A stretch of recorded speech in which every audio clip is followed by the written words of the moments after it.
리플 소송, 일단 항소 취하 SEC가 결정을 했고, 리플도 교차 항소 취하 결정을 했습니다. 양측이 합의를 해버린 거죠.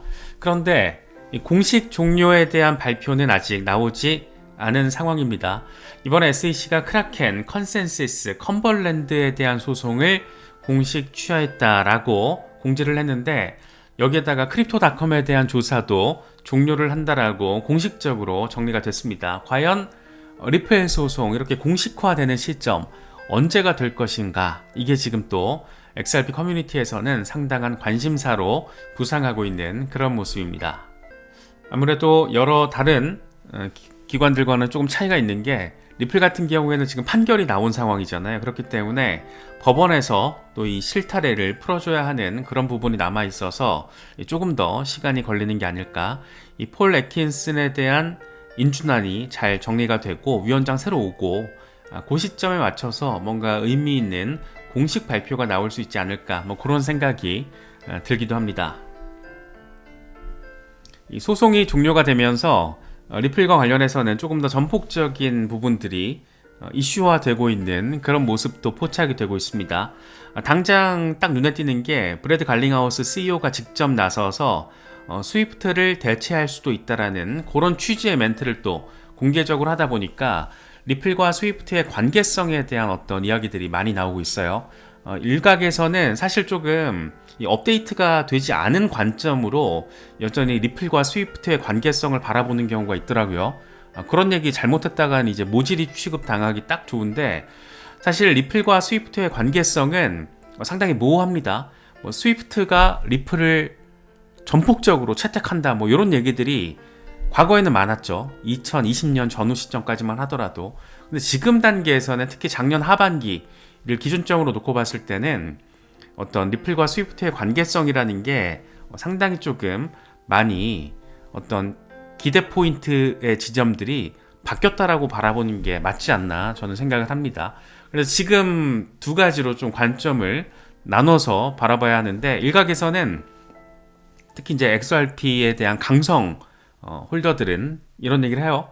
스위프트가 리플 채택할 것이다. 리플 중심으로 블록체인 혁신을 단행할 것이다. 뭐 이런 얘기를 하면서 리플이 사실상 스위프트를 대체할 것이다. 뭐 이런 기대 심리를 내비쳐 왔던 것도 분명한 사실입니다. 또 하나의 관점은 리플이 스위프트를 대체하는 게 아니라 스위프트의 점유율을 조금씩 가져오면서 상호 공존하는 그런 그림을 그릴 가능성이 높다. 이런 또 나름의 반론도 있고, 사실 지금 현재 돌아가고 있는 상황을 놓고 보면 저는 개인적으로는 1번보다는 2번이 훨씬 더 현실성이 높다라고 바라보고 있습니다. 그러니까 리플에 대한 채택을 스위프트가 중점적으로 한다, 이거는 지금 상황에서는 현실화 가능성이 그렇게 높지는 않은 것 같습니다. 그 이유에 대해서 우리가 하나씩 좀 정리를 하면서, 이 스위프트라는 어떤 이 존재가 가지고 있는 상징성이 워낙 크다 보니까 또 리플이 보여주고 있는 혁신성도 또 간단치는 않잖아요. 그래서 이 두 가지를 지금 상황에서 어떻게 바라보는 게 가장 담백하고 드라이하면서 팩트에 기반을 하고 있는 것인가에 대해서 분석을 좀 해보도록 하겠습니다.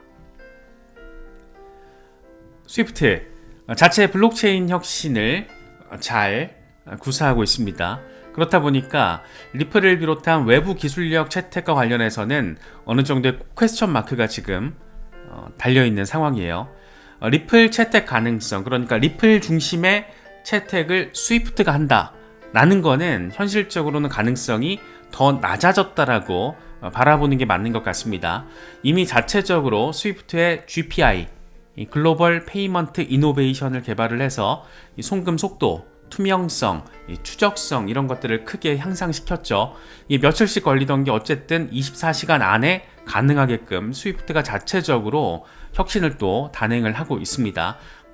ISO 2002 표준 도입, 요게 또 엄청난 관심이었고, 여기에 또 리플이 멤버로 들어가 있다 보니까 스위프트와 리플의 어떤 밀월 관계에 대한 기대감도 XRP 커뮤니티를 중심으로 극대화됐던 것도 분명한 사실이에요. 하지만 이것도 우리가 조금 더 면밀하게 바라볼 필요가 있어 보입니다. ISO 2002 표준 도입과 함께 데이터가 더욱더 풍성하게 만들어지면서 외부 기술에 굳이 의존하지 않아도 되는 그런 수준의 성능 개선이 확인됐다. 이런 평가가 기성 금융권 사이에서는 나오고 있는 모습입니다. 특히 스위프트 같은 경우에는 전 세계 11,000개 넘는 금융기관들이 사용하는 안정적인 국제 결제망이라고 할 수 있죠.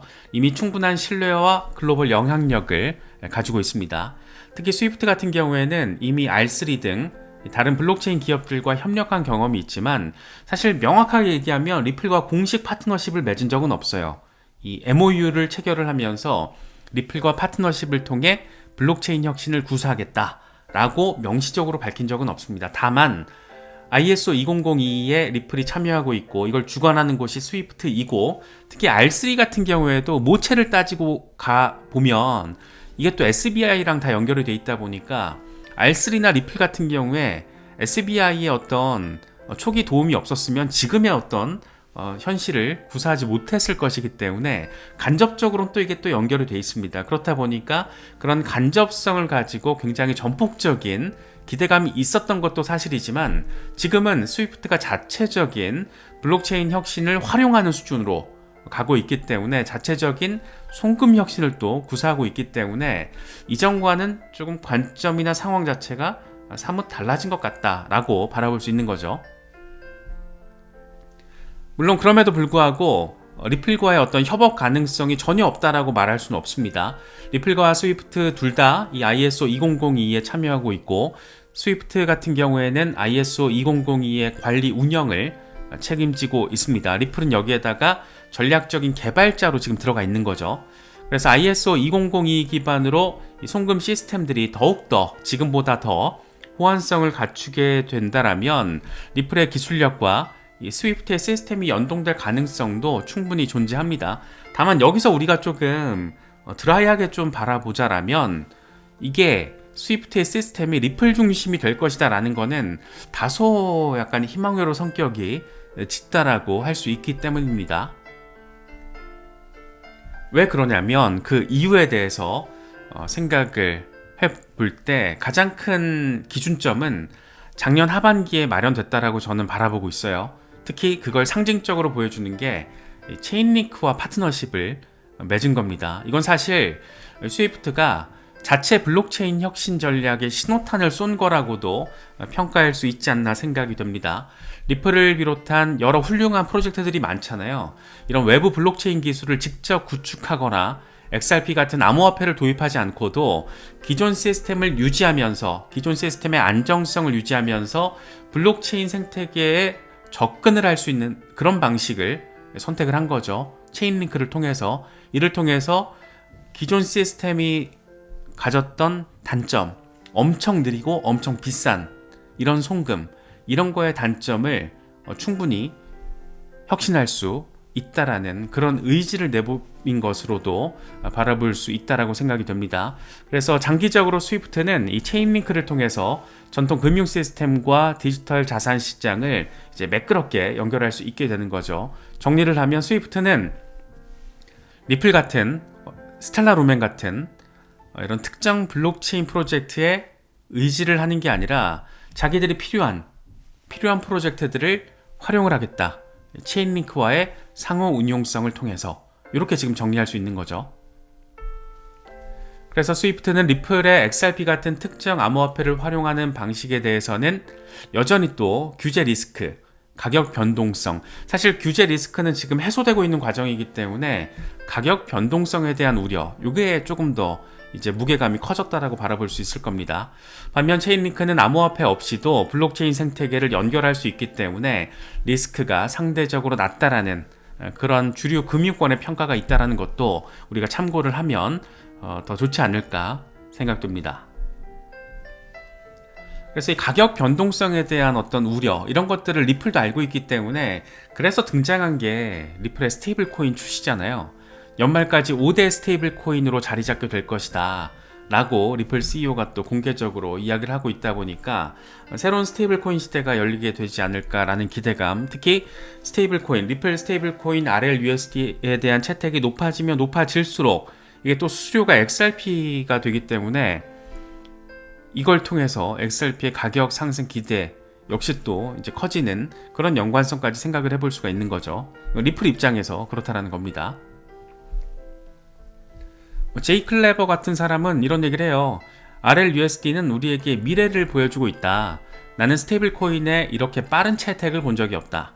리플은 조용히 은행들과 디파이 고속도로를 건설하고 있다. 이건 전체 금융을 뒤흔들 것이다. 그러니까 큰 틀에서 스위프트의 안정성과 리플의 혁신성, 리플뿐만 아니라 다른 블록체인 프로젝트들이 보여주고 있는 유사 프로젝트들의 혁신성, 이런 것들이 이제 대립을 하는 구도로도 바라볼 수 있는데, 과연 이게 대립 구도로 갈 것인가, 상호 공존 구조로 갈 것인가, 뭐 이런 것들이 관전 포인트가 될 수밖에 없을 겁니다. 브래드 갈링하우스 CEO 같은 경우에는 확실히 영리해요. 지금 타이밍에 딱 이 이슈를 들고 나옵니다. 트럼프 당선 이후 6주 동안 미국 은행들과 체결한 계약 건수가 지난 6개월 동안의 계약을 다 합친 것보다 많다. 금융기관들이 스위프트의 오래된 시스템 대신 새로운 대안을 찾고 있다는 점을 이번 성과가 보여준다라고 이야기를 하면서, 사실상 스위프트와 경쟁 구도를, 이 프레임을 형성하려는 의도를 굉장히 구체적으로 또 이렇게 내보여 보였습니다. 오래된 시스템, 물론 나름의 혁신성을 지금 추진하고 있지만, 오래된 시스템이 가지고 있는 단점들, 새로운 대안, 이건 리플을 비롯한 블록체인 프로젝트들이 되겠죠. 그래서 좀 정리를 하면, 리플이 과연 스위프트를 대체할 수 있을 것인가, 이런 질문이 사실은 굉장히 큰 XRP 커뮤니티에서는 이슈인 거잖아요. 이걸 조금 객관적으로 바라보면, 뭐 저도 당연히 XRP 투자자이다 보니까 대체를 하면 좋겠죠. 그런데 현실적으로 이게 가능할 것인가, 완전 대체는 현실적으로 불가능하다, 이렇게 바라보는 게 맞지 않나 싶습니다. 완전 대체가 아니라 대신 점진적인 점유율 증가, 그러니까 스위프트가 가지고 있는 점유율을 리플이 일부 가져오면서 그거를 점진성을 가지면서 확장시켜가는 그런 기대는 충분하다. 그래서 리플이 뭐 스위프트를 대체한다, 아니면 리플을 비롯한 다른 암호화폐 프로젝트들이 스위프트를 완전 대체한다, 이런 거는 조금 현실적으로는 가능성이 낮아 보이고, 특히 단기간 5년 안에 그런 일은 절대 벌어지지 않을 것 같고, 벌어지더라도 대체가 아닌 공존의 방식이 될 가능성이 훨씬 더 높지 않을까 생각됩니다. 특히 선진국, 이 대형 금융기관들은 여전히 스위프트가 또 우위를 유지하면서 스위프트의 GPI, 글로벌 페이먼트 이노베이션이나 ISO 2002 기반의 업그레이드를 통해서 블록체인 기술과의 상호 운용성을 확보하는 방식으로 발전할 가능성이 높아 보입니다. 반면 신흥국, 또 소규모 금융기관들은 리플이 스위프트의 높은 수수료, 또 느린 속도를 피하는 그런 걸 목적으로 하는 금융기관들을 대상으로 이 채택률을 점진적으로 확대하지 않을까, 이거 굉장히 의미가 있고, 특히 리플이 주목하고 있는 분야가 최근에 앞서 갈링하우스 CEO가 얘기한 것처럼 미국 내 은행들도 있지만, 신흥국, 특히 메나, 중동 북아프리카 지역, 이런 곳들이 지금 굉장히 뜨거운 곳이잖아요. 블록체인 혁신을 적극적으로 활용하고 있고, 여기에 또 리플이 공을 많이 들이고 있고, 이런 시장에 대한 어떤 점유율을 확장해 가면서 스위프트와 공존하게 되지 않을까, 뭐 개인적으로 그런 생각이 좀 많이 듭니다. 이를 통해서 XRP ODR 서비스가 결제 시장의 일부 영역에서 의미 있게 자리 잡게 되지 않을까, 그런 그림들.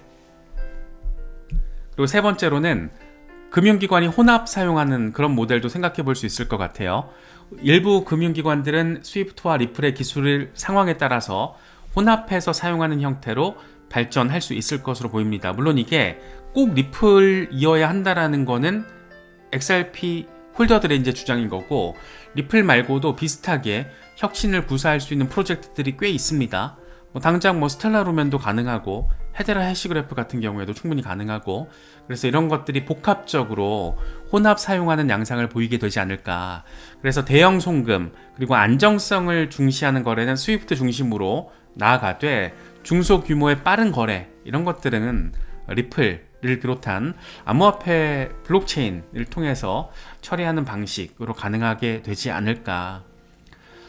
이런 방식으로 바라보는 게 가장 조금 보수적으로 드라이하게 바라보는 관점이 아닐까 싶습니다. 이게 너무 우리가 희망회로 중심으로 바라보다 보면은 이 전략적인 판단을 못할 때가 있기 때문에 좀 상당히 좀 드라이하게 바라보는 게 맞지 않나 싶어요. 그래서 물론 더 잘 됐으면 좋겠고 스위프트가 가지고 있는 점유율을 아주 많이 뺏어오면 좋겠지만 현실적으로는 어떤 스위프트가 가지고 있는 굉장히 큰 상징성과 거래 안정성이라는 게 있기 때문에 느리고 비싸다라는 것만으로 블록체인 프로젝트가 스위프트를 잠식하기에는 설사 그게 벌어지더라도 시간이 꽤 오래 걸릴 겁니다.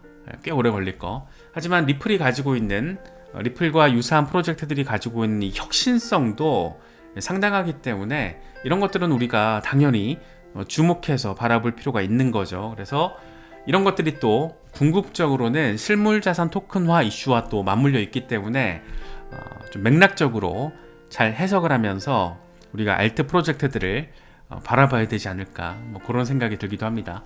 또 리플 스위프트 가지고 좀 약간 희망회로성의 얘기를 하는 경우가 좀 있는 것 같아서 잘못 대응하면 결과적으로 모질이가 될 가능성도 있기 때문에 좀 이렇게 현재 상황과 앞으로의 그림을 좀 드라이하게 바라보는 노력도 필요하지 않을까 생각이 돼서 특히나 또 리플 소송이 끝나잖아요. 이제 공식적인 취하 발표만 남은 상황이다 보니까 이런 부분들 리플이 가지고 있는 어떤 혁신성과 현재 금융시장이 가지고 있는 어떤 상황들 이런 걸 조금 더 안정적으로 연계시켜서 바라보는 것도 의미 있는 시간이 될 것 같아서 오랜만에 또 이런 식의 정리를 또 해봤습니다. 잘 참고하실 수 있으면 좋겠습니다.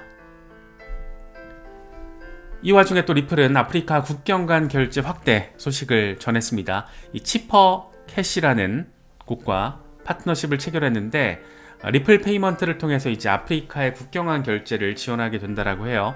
리플이 공식적으로 밝힌 멘트인데 아프리카 결제 환경은 진화하고 있고 암호화폐 기반 거래가 그 중심에 있다.